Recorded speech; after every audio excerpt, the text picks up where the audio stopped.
Most mechanics hate these,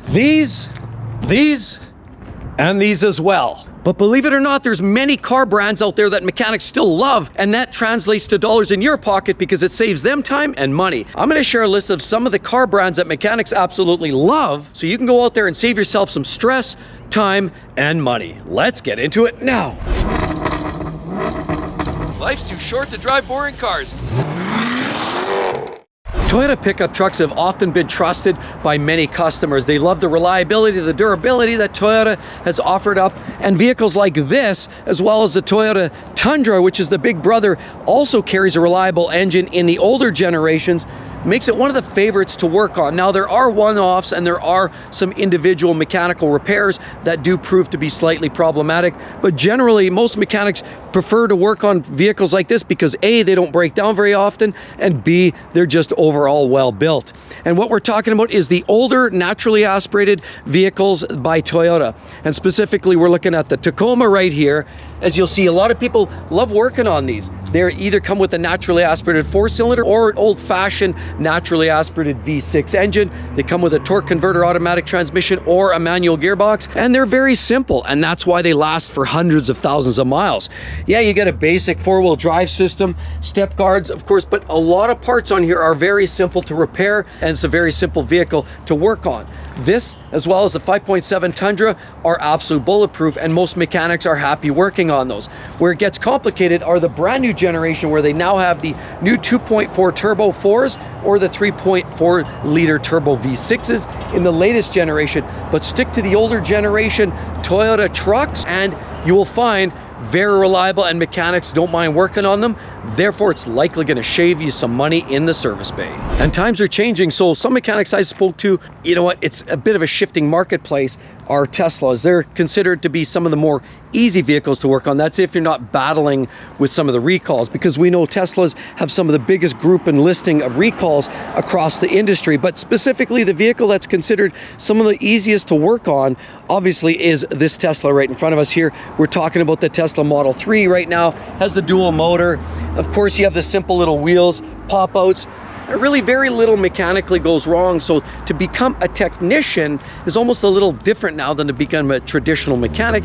But people that have changed and swapped over find, other than learning the programming and learning the software, really there's very little mechanically. Yeah, sure, there's vinyl drive systems to go wrong, and of course some of the basic electrical systems, but that's mostly electrics is what's going on here.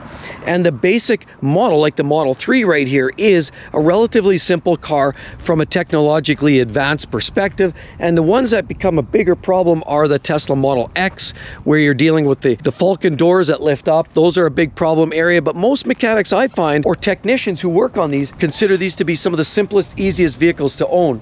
Now, definitely, if you look around, there's not much mechanically. All you've got basically are a set of motors, and this one dual motor. You have a battery pack on the floor, and the rest of it is just electronics. And yes, if you're good with the laptop and understanding logic and programming, that's really all you have to know.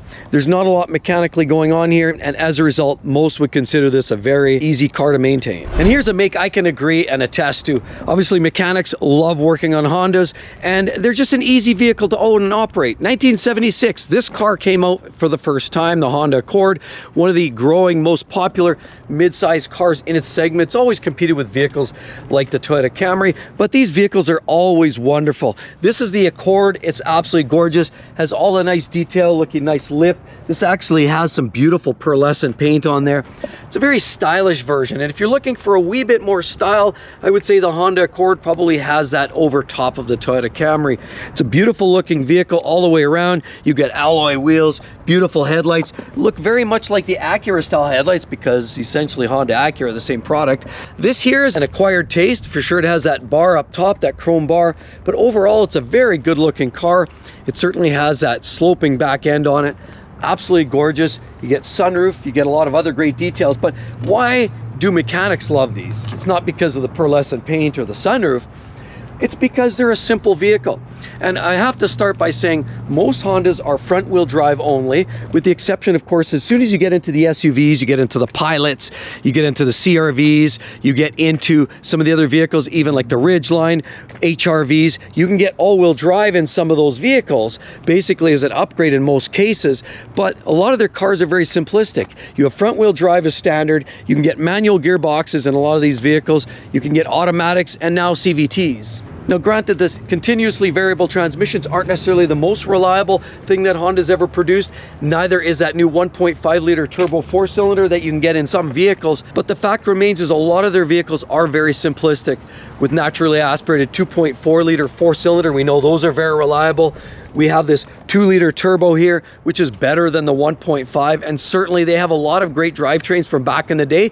3.5 liter V6 that you also see in the Acuras makes a lot of these Hondas very, very reliable. Some of their naturally aspirated 4-cylinders and 6s back in the day, and even some of their latest and greatest turbos are very simplistic. Now you get an engine that runs transversely across the front, O2 sensors very easily accessible, and a lot of the parts are very easy. The engine compartment has a lot of space, easy for maintenance, it's simple, front wheel drive predominantly, and a very reliable car as such. The parts are relatively cheap too, and it's a very easy car to own and operate. So they're very reliable, whether you want a CRV, whether you want a Pilot, a Ridgeline. There are one-offs with little problem areas, but generally as a brand, very reliable. Mechanics love them, and we do too. That's why we bought ourselves a Honda Civic. Another vehicle type that a lot of mechanics love and truly do believe in them through and through. While there are one-offs, and I'll explain a couple of those items, the majority of mechanics will agree that most small block Chevy engines are some of the most reliable engines, and they're actually very, very easy to work on.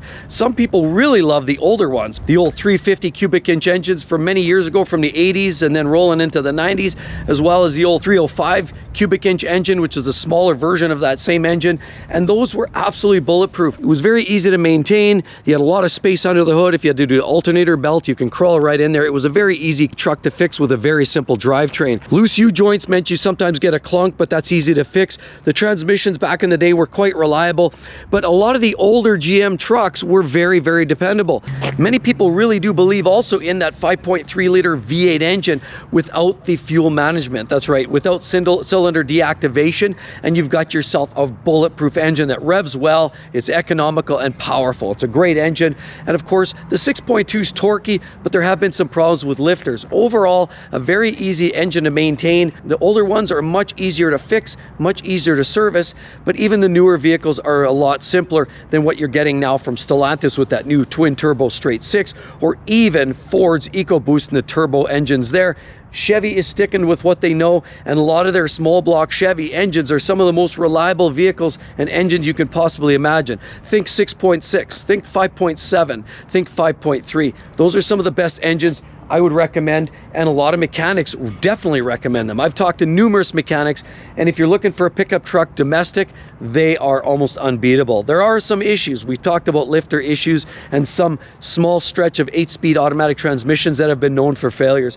But for the most part, small block Chevy, and you're good to go. A lot of them love it, and there's good reason why. And another vehicle that most mechanics love to work on because it's relatively simple, the parts are well made, and it just doesn't break very often. So what we're looking at here are most modern day Toyota vehicles, specifically SUVs and the cars, because we spoke of the trucks already, but it's specific to point these out because most of their cars have engines that go the other way, as opposed to the longitudinal configuration of their V6 and their V8 trucks in the Tacoma and Tundra. A lot of these vehicles on their cars and SUV platforms have engines that run sideways, so it's a little bit different platform and introduces a new set of challenges. But most mechanics don't mind working on Toyotas, because whether you have a 4-cylinder like this, it goes this way, everything is very accessible from the front, very easy car to work on, parts are well made, and it's easy to configure. It's not going to cost you a lot in the shop because generally parts are very easy to get, and of course shop rates are low. So mechanics love working on these vehicles. On top of it, even if you have a vehicle like this Toyota where we actually have a hybrid system here, we know Toyotas have some of the best hybrid systems with the planetary gear arrangement. They're not as unreliable as what we're finding in a lot of the Nissan products that have the belts and pulleys. that cause a lot more need for maintenance and failures. But in Toyota instead has a hybrid system like we see right here with the XLE that is very reliable, and it doesn't have the CVT problems that many Nissan products like this have. But Toyota's vehicles have a CVT, continuously variable transmission, and the planetary gear setup, which is ultimately much more durable. Their hybrid systems, well known and well executed, and rarely do things in that area break. These vehicles are well built, and the exception to any of these vehicles may only come in certain engines when you're dealing with the V6, like in these vehicles right here. Now these are ultimately reliable. We rented one this summer and absolutely bulletproof. These vehicles here are slightly larger. This one here is the Highlander, as we see right here. This is the third row SUV, a little bit bigger. This one's Toyota again, but specifically there's no hybrid. You don't see the blue logo. You do get nice wheels and of course nice mirrors like that. You get a lot of great details, sunroof in most of these vehicles, all of the great detail in the back, including LEDs. But here we have a Highlander and an XLE all-wheel drive, meaning this comes with the V6, 3.5 liters, which is just about 300 ponies, and it's one of their most reliable engines, and everybody will agree that that's one of the most reliable engines ever. The only downside with this engine, because the V6 sits sideways, getting access sometimes to the back bank of the spark plugs or coils, or back bank to the O2 sensor, there are some challenges in getting access to some of the parts that lie on the one bank of that V6. The front bank's easy, and most other parts are very easy to access, as the bay under the engine compartment here is very open and free of clutter.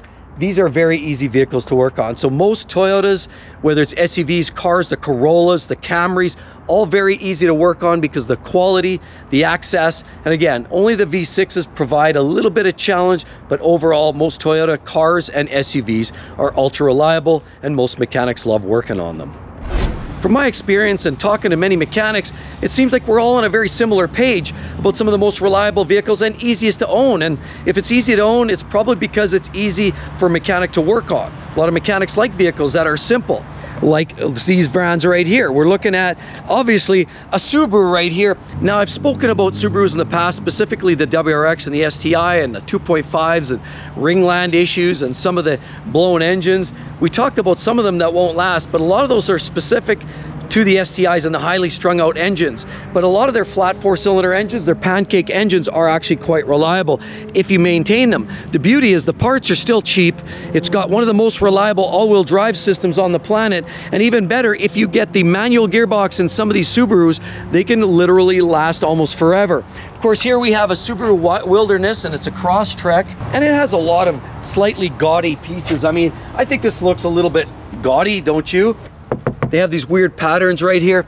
Not the prettiest looking vehicle, but from a mechanic's perspective and for an overall cost of ownership perspective, even with all this cheese like you see here, and you know, obviously there's a lot of cheese going on across this vehicle all the way around, it definitely has a little bit of, not too pretty for sure. But even this red-headed stepchild right here is a very reliable vehicle. And a lot of people don't mind owning these, and mechanics love to fix these because there's not much to fix. They rarely break. And even though the CVT transmissions in some of the later model Subarus aren't the best, overall it's a very affordable car to fix, very simple under the hood. When you flip up, sure, there's a few tight spots. You almost have to be a gynecologist to fix some of these vehicles, but for the most part, they're very affordable, parts are cheap, and they rarely break. So Subarus as a whole, specifically the Forester, are some of the best vehicles. From a mechanic standpoint, many mechanics seem to trust them and their all-wheel drive system, and they don't mind working on them at all. And with all of that said, definitely want to check that video, because that's going to share a whole list of some of the worst engines that you're going to find in any modern day vehicle that you're definitely going to want to avoid. Hope to see each and every one in the next one. We'll see you real soon. Bye-bye.